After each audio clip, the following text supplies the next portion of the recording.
Craig, thanks for joining us. We're past the halfway point of pre-season now. What's your overall assessment of where the group's at?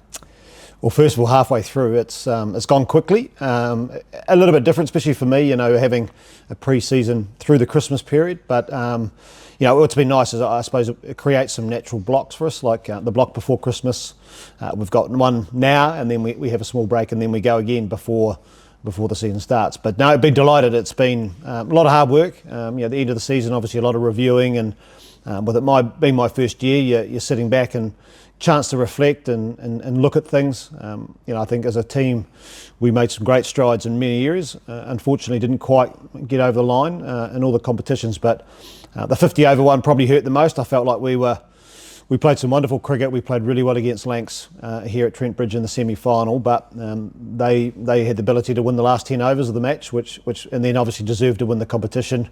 They beat us 3 times throughout that 50 over competition. So you got to look at it and say, well, we're not the best, and how do we become better? We had a lot of time doing that. And then we've put into place, some really good things through the winter. Obviously my first one we were learning on the go a little bit about probably my philosophies, and I think we naturally started to play our style of play, which comes about because of the personnel you have. So a lot of reflection, and now it's been really getting clarity on those key things, a chance for I suppose my philosophies to be embedded, in time to work with the players and the staff to be able to work towards those and build towards those. So really excited about where we are. I actually think we're probably ahead of where we wanted to be, or where I thought we could be. But you never know until you go to that first game, do you? When the real counts. But overall, the players, the staff have been working exceptionally hard, and they're getting tired by Friday. They earn their weekends, but certainly can't fault the commitment from anyone. You've alluded obviously to the way that pre-season is structured, with the sort of blocks and breaking it down into certain areas pre-Christmas and post-Christmas. Are there any sort of key messages that you're trying to impart to the players at any given time of pre-season? I suppose again, to me, basically the game of cricket's about skill. The higher skill you become, the better cricketer you become, the better cricket team you become. So it's identifying each player, their strengths, making sure we enhance their strengths, but also, from a cricket point of view, understanding the key areas that were important to get better at. And I think that's what we've been trying to do. If you become more highly skilled, whether it be batting, bowling, fielding, your mental skills, then you're going to end up being a better cricketer, and the more better cricketers we have, obviously we're a better cricket team. So that's been the key focus. We've got some wonderful coaches who understand the game well. We've got great support staff who are expert in their areas. So combine that together, we're trying to work well as a team. Well, then hopefully we get the good results. Yeah, if cricket's a game of skill and you've got to mainly focus on executing those, I suppose there's no better place to train than here. And having this place as a base, obviously, while we've got the ability to make use of Loughborough and various other places like that, having the facilities here has got to be a positive. Oh, absolutely, it's been beautiful. Like we turn up. You get your change rooms over at this side at the moment. We're excited about when we get the opportunity to go into the new pavilion. We had a presentation today, and I think that's got everyone pretty excited. But in saying that, the setup where we are on this side is brilliant. We've got the nets just above us. You've got the lunchroom, the change rooms here. So logistically, it makes things so much easier. You're right, and we've got 2 good halls here. You've got to be careful though that you don't just become an expert at playing indoors, because the surfaces are quite fast. From a batting point of view, you don't get a lot of variation, so we've got to be creative. We've started going out to Loughborough, which is nice because that's space. And you can actually, cricket's an interesting game in that we very rarely train in the conditions we play in. Out in the middle with space in front of you. Loughborough are giving us that opportunity to get out there, put all the nets back, train a little bit. We're into a bit of competition phase now too. We've done a lot of skill development. Now we want bat v ball, and we're starting to get a bit of competitive juices, so we can actually start marking how well we're going in the key areas that we've been working on. The players start to get a bit competitive with each other, the bowlers and the batters, which is great. It's a bit more specific to what we're doing. So we're building nicely towards Abu Dhabi when we head in pre-season.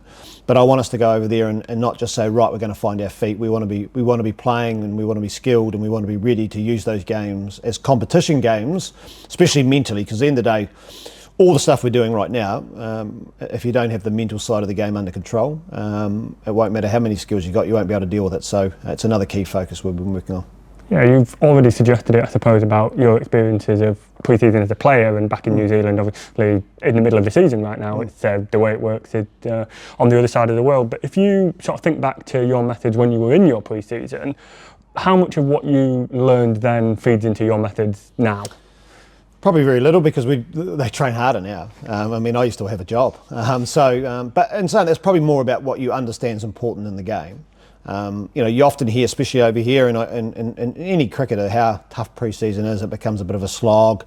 You're indoors. We've tried to say, well, actually, we don't want that. And as coaches, I think if we have good plans in place and we understand what we're trying to achieve, so our purpose and our style of play, well, then sessions should be quite inspiring. Players have got to bring the motivation. But if we're asking players to get better and we're giving quality coaching and giving an environment to do that, then it should be fun, you should grow, and you should see the results. And we all love getting better. And if you start to see yourself doing something you haven't been able to do before, then that gives you the enjoyment to want to come back. It's like golf. You can play terribly, and then one good drive on the 18th tee will always bring you back. If we're giving that, and I think we've got a program where I don't think any of our players are really complete. I mean, we've been lucky the last 2 weeks. We've had Tammy Beaumont in with us, training just as hard, working really hard. A player, world-class player. So if you create those environments for players to have that growth mindset and grow, I think, pre-season, yeah, it's hard. Come Friday, like today, everyone's knackered, the bodies are sore. But also, hopefully, by the end of this week, they're better than they were in the start of the week. And I think, that's something I've been really stoked with. One thing about our players, and we'll never fault them, is their motivation and their attitudes towards coming. I don't want to say to work, because it shouldn't be work, it should be fun. But but also turning up to this place as your office is pretty cool as well. Absolutely. Talking about the influence of the senior players as well, I suppose one thing that's kind of quite notable about our, and I suppose a few other women's squads across the country, is the fact that you have a sort of select group of senior players that have been around a little while, and then you've got a few younger players that are coming through as well. If you look at the influence that people like Tammy, like Georgia Elvis, for example, and like Kirsty as captain, what can they have to propel the younger players to new heights? Oh, just experience. Not that we would in some ways want Kirsty here as long as she was, because she's been coming back from an injury, and would prefer to probably see her over now with Scotland, playing with Catherine and Sarah for the Scottish team. Having her around, she's experienced. It's tough, and you've got to learn mentally to be able to deal with it. So having her too, one as an influence as a player just doing it is good, but then the influence she can have on the younger players, seeing the way she goes about her work, and then she can help them too, because she's been there. Everyone's been in those situations, because it's our program. You can't have a one program fits all, and even when it comes to our development programs, the way Kirsty Gordon needs to train in the Georgia Elvis or Sarah Bryce when she's been here is very different to Amy Wheeler and Liv Baker and Pre-SEASON, because they're young. So we've got to make sure we're really adaptable. We spend a lot of time on doing sort of development plans that align to the individuals and making sure we understand where their game currently is and where we want them to be and the priorities. But it always lines back up to how we want to play the game. We want them to be developing the skills that help them be successful for our game out in the middle. And I think last year the game took off over here, and especially, I think conditions played a big part. We had a beautiful summer, the pitches were flat, but it shouldn't matter, because your skill level goes up. It doesn't matter whatever the surface is, whatever the conditions are, you've got the ability to deal with and adapt to those conditions.